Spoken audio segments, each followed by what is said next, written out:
The Village Old Man. Chapter 1.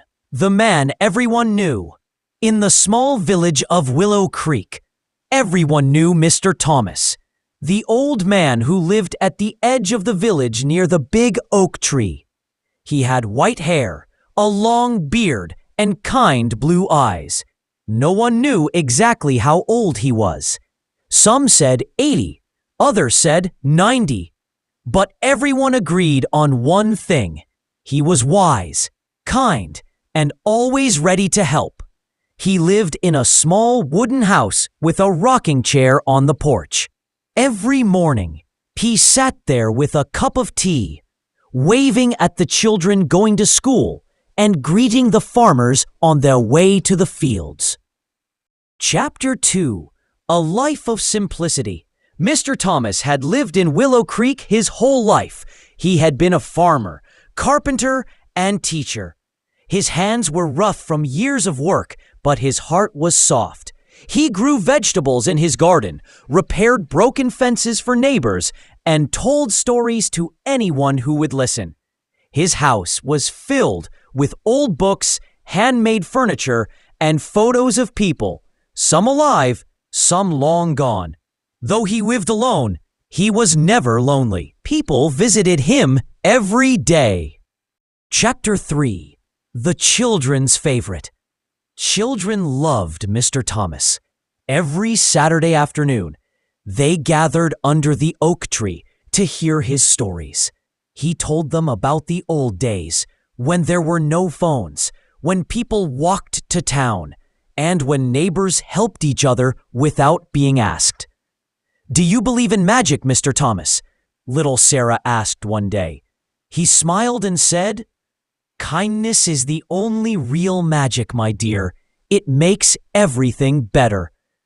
The children would laugh, listen, and sometimes fall asleep under the tree, their heads full of dreams. Chapter 4. Helping Hands. One winter a heavy storm came through Willow Creek. Trees fell, roads were blocked, and some houses were damaged. Mr. Thomas didn't just sit and watch.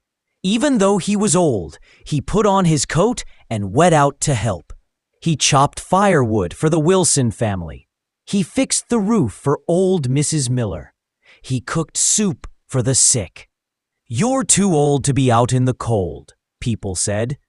"I'm old, but not useless," he replied with a warm smile. His strength amazed everyone.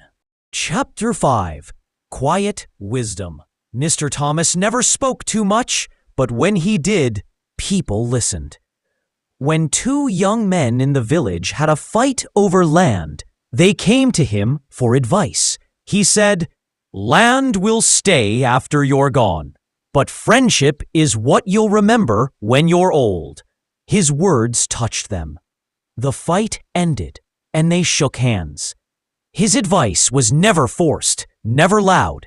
It was simple, clear, and full of truth. Chapter 6. Visitors from the City. One summer, a family from the city came to stay in the village. They had a son named Leo, a quiet boy who didn't like the countryside. He missed his phone, the internet, and city life. He called the village boring. Mr. Thomas noticed the boy and invited him to the porch. "Do you like stories?" he asked. Leo shrugged. "Not really." Mr. Thomas began anyway. "When I was your age, I wanted to run away too. But then I found that beauty lives in quiet places." Slowly, Leo listened. Day by day, he started to enjoy the nature, the animals, and the stories. Before leaving, he hugged Mr. Thomas and said, "Thank you. I'll come back next summer." Chapter 7.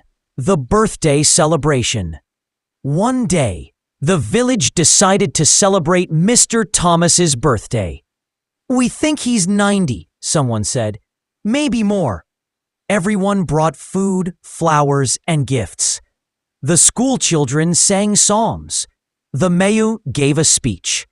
Mr. Thomas sat in his rocking chair, eyes filled with tears.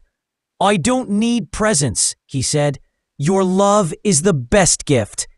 He shared a story from his youth and ended with, "Time is not counted by years, but by the lives we touch." Everyone clapped and cheered. Chapter 8. Signs of Age. As time passed, Mr. Thomas began to slow down. He needed help with the garden. His hands shook when he tried to hold a pen.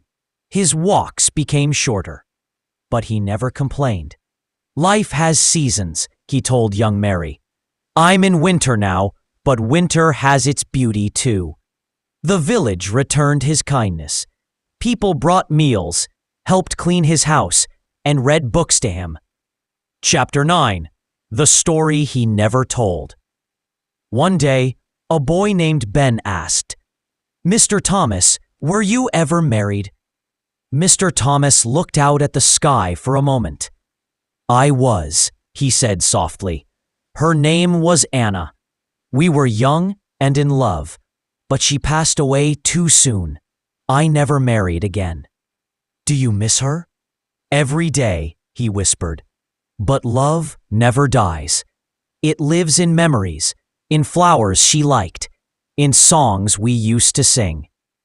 The boy nodded, not fully understanding, but feeling the weight of those words. Chapter 10. The Last Winter. That winter was hard. Mr. Thomas became very sick. The doctor visited him often. He stayed in bed most days, but he still smiled when people came. "Don't be sad," he told them. "I've had a beautiful life. I've seen the sun rise thousands of times. I've loved and been loved." One snowy night, he asked Sarah to bring him paper and a pen. He wrote a letter to the village. Chapter 11. The Letter. After Mr. Thomas passed away peacefully in his sleep, the letter was found on his bedside table. The mayor read it aloud in the village square. "To my dear Willow Creek, thank you for giving me a life full of meaning. I have lived in many years, but it is not the number of years that matter. It is the kindness we give and receive. I've watched this village grow. I've seen children become parents, and parents become elders. I've seen joy, sorrow, and peace, and change. Please continue to care for one another. Teach the young, respect the old, share your stories, love deeply. I may be gone, but I will always be with you, in the wind, the trees, and in your hearts. With love, Mr. Thomas." Chapter 12. His Legacy. The village built a small library next to the oak tree and named it Thomas House. It held his books, stories, and photos. Children still came to sit under the tree and read. Every year, on his birthday, they held a storytelling festival. Mr. Thomas was gone, but his spirit lived on. In the kindness of neighbors, in the laughter of children, in every act of love.